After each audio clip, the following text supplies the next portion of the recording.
3월 11일 71차 365 대화를 위한 성경 통독 시간입니다. 오늘 읽으실 말씀은 사사기 17, 18장이고 묵상하실 본문은 사사기 17장 1에서 6절입니다.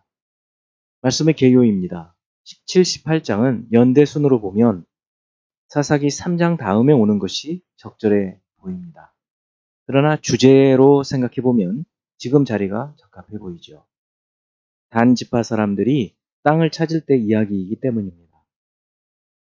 이 사사 시대의 사회의 문화와 시대 정신을 보여주는 두 사건은 내용과 주제에서 앞선 이야기와 많이 다릅니다. 이전 이야기는 반역, 심판, 부르짖음, 구원 이런 중심 구조였다면 미가 이야기와 다음에 나오는 레위인 첩 이야기는 그때의 이스라엘에 왕이 없었고 그래서 각자가 자기 소견에 옳은 대로 행했다는 것이 중심 주제입니다. 17장은 사사기 시대의 영적인 타락상을 보여줍니다.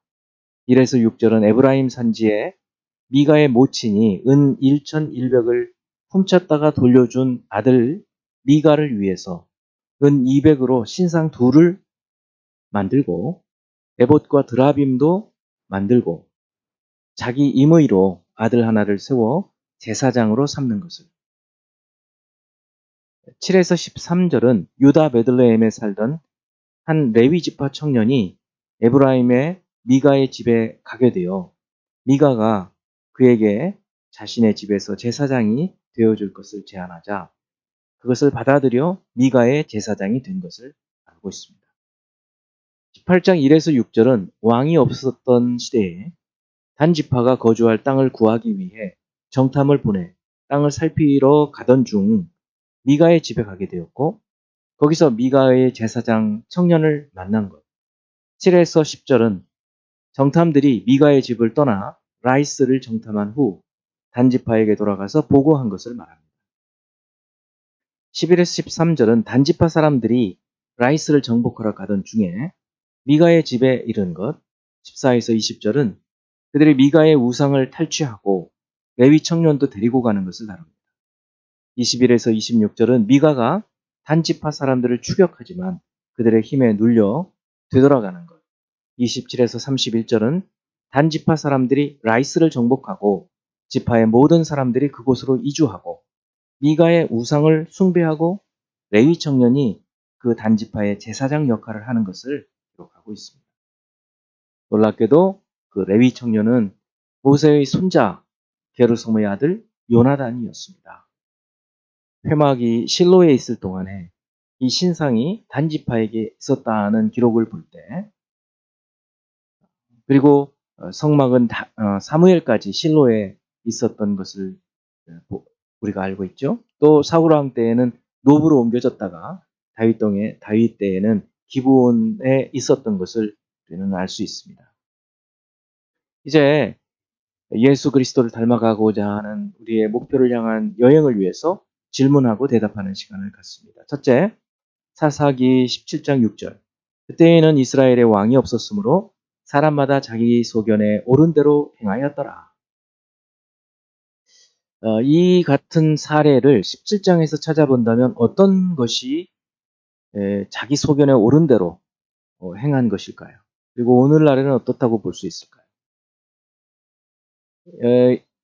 이스라엘의 왕이 없었으므로라는 것은 사실은 하나님께서 왕이시거든요. 그러니까 왕이신 하나님의 말씀대로 살지 않았다. 그런 말씀이죠. 하나님 말씀대로 살지 않았던 모습은 부모의 재물을 훔쳐가는 것, 또 여호와께 드린 예물로 우상을 만드는 것, 레위인이 아닌 사람이 자기 집에 신당을 만들어 놓고 드라빔을 만들고 또 자기 아들을 제사장으로 세우는 것, 레위인이 제사장이 되었으니 이제 여호와께서 복 주실 것이라고 이렇게 생각하는 것, 또 레위인이 우상을 들여놓은 집에서 제사장 역할을 하는 것, 총체적으로 하나님의 말씀에서 어긋나는 정말 이스라엘의 왕이 없으므로 자기 소견에 마음대로 옳은 대로 살았던 모습을 보여주고 있습니다. 오늘날 우리 주변에서 우리들은 어떻게 살고 있는지 돌아볼 필요가 있습니다. 두 번째, 사사기 17장 9절. 미가가 그에게 묻되 너는 어디서부터 오느냐 하니 그가 이르되 나는 유다 베들레헴의 레위인으로서 거류할 곳을 찾으러 가노라 하는지라. 이 구절과 그리고 다음에 나오는 10절에서 레위인의 삶에 대해서 미루어 볼 수 있는 것은 무엇일까요? 지금 레위인이 원래 거류하던 유다 베들레헴에서 떠나서 방황하고 있습니다. 정착할 곳을 찾는 것이죠. 레위인이 레위인 성읍에 제대로 정착하지 못하고 이 생계를 위해서 떠돌아다니는 것은 왜 그러는가? 그 성읍 사람들이 드려야 하는 11조를 제대로 드리지 않았기 때문에 생계를 위해서 이 사람은 한 개인의 제사장이 되고 심지어 우상을 섬기면서 복을 빌어주는 그러한 모습을 봅니다. 레위 사람들이 이런 모습을 보이는 것이죠. 오늘날의 목회자들이 돈벌이를 위해서 살아가는, 설교하는 그런 모습을 생각해 볼 때 얼마나 이 당시의 모습이 타락했는지 볼 수 있을 것입니다. 세 번째, 사사기 17장 6절. 그때에는 이스라엘의 왕이 없었으므로 사람마다 자기 소견에 옳은 대로 행하였더라. 이 사례를 18장에서 찾아본다면 또 어떤 것이 있을까요? 처음에 하나님께 분배받은 땅이 있었는데 그 땅을 정복하지 못하고 오히려 자기 소견에 옳은 대로 보기에 좋은 땅을 차지하기 위한 단지파의 행위, 또 힘으로 미가라고 하는 어떤 다른 사람의 것을 불법으로 협박하고 탈취하는 행위, 또 미가의 우상을 자기 지파의 우상으로 삼는 행위, 그리고 한 개인의 타락한 제사장이 이제는 결국은 한 지파의 타락한 제사장이 되는 행위, 총체적으로 하나님의 뜻을 따르지 않고 타락해버린 그러한 모습, 한 개인에게서 이제 한 지파가 무너져버린 모습을 볼 수 있는 것입니다. 네 번째, 사사기 18장에서 단 자손과 미가의 제사장은 어떻게 의견의 일치를 보게 되나요?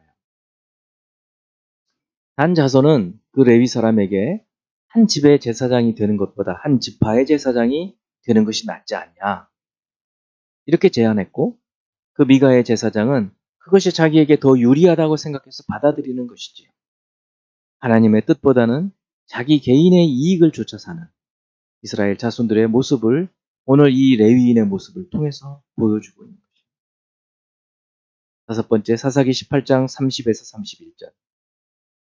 단 자손이 자기들을 위하여 그 새긴 신상을 세웠고 모세의 손자요 게르솜의 아들인 요나단과 그의 자손은 단 지파의 제사장이 되어 그 땅 백성이 사로잡히는 날까지 이르렀더라. 하나님의 집이 실로에 있을 동안에 미가가 만든 바 새긴 신상이 단 자손에게 있었더라. 그 땅 백성이 사로잡히는 날은 어느 때를 가리키는 것일까요? 우리는 먼저 아수르의 침략으로 북이스라엘이 포로가 된 때를 생각하기 쉽지만 사실 그때 그 당시에는 여로보암이 세운 단과 베델에 세운 금송아지가 있었기 때문에 이때에는 은으로 만든 미가의 신상이 없어졌다고 보는 것이 자연스럽죠. 그렇다고 한다면 사로잡히는 날이라는 말은 하나님의 집이 실로에 있을 동안과 연계해서 생각해 볼 때 사사 엘리가 있었을 때 언약궤를 블레셋에 빼앗기고 실로의 성막의 기능을 상실해버리는 그때로 보는 것이 맞을 것입니다. 이제 한 구절의 말씀을 묵상하고 교훈으로 삼으며 기도하는 시간을 갖습니다. 사사기 17장 6절. 그때에는 이스라엘의 왕이 없었으므로 사람마다 자기 소견에 옳은 대로 행하였더라. 왕이신 우리 하나님을 마음에 두지 않고 섬기지 않고 그저 눈에 보이는 대로 주변에 있는 좋은 것, 자기 눈에 보이는 좋은 것을 취하게 될 때 어떻게 삶이 망가지고 나라가 망가지게 되는지를 보여줍니다. 저희들이 우리 안에 계신 예수 그리스도를 왕으로 섬기면서 살아가야 우리 소견대로 우리의 뜻대로 사는 것이 아니라 진실로 참 우리의 삶에 올바른 삶 그리고 진정으로 복이 되는 삶을 살 수 있으리라 믿습니다. 기도하겠습니다. 하나님 아버지, 이 사사시대의 혼탁한 모습이 결국은 왕의 문제였음을 깨닫습니다. 왕이신 우리 하나님을 마음을 다하고 뜻을 다하고 힘을 다하여 섬기지 않고 그저 자기 생각에 옳은 대로 사는 것, 그것이 가장 지혜롭다고 생각하고 가장 잘 사는 것이라고 생각하는 것은 결국 인생을 망가뜨리는 것임을 깨닫습니다. 우리의 지혜가 부족하고 우리가 아는 것이 부족하기 때문에 진리이시고 모든 지혜의 근원이신 우리 하나님의 뜻대로 살아가는 것이 참된 복인 것을 깨닫고 이렇게 살아갈 수 있는 저희가 되게 하여 주시옵소서. 예수 그리스도 이름으로 기도합니다. 아멘.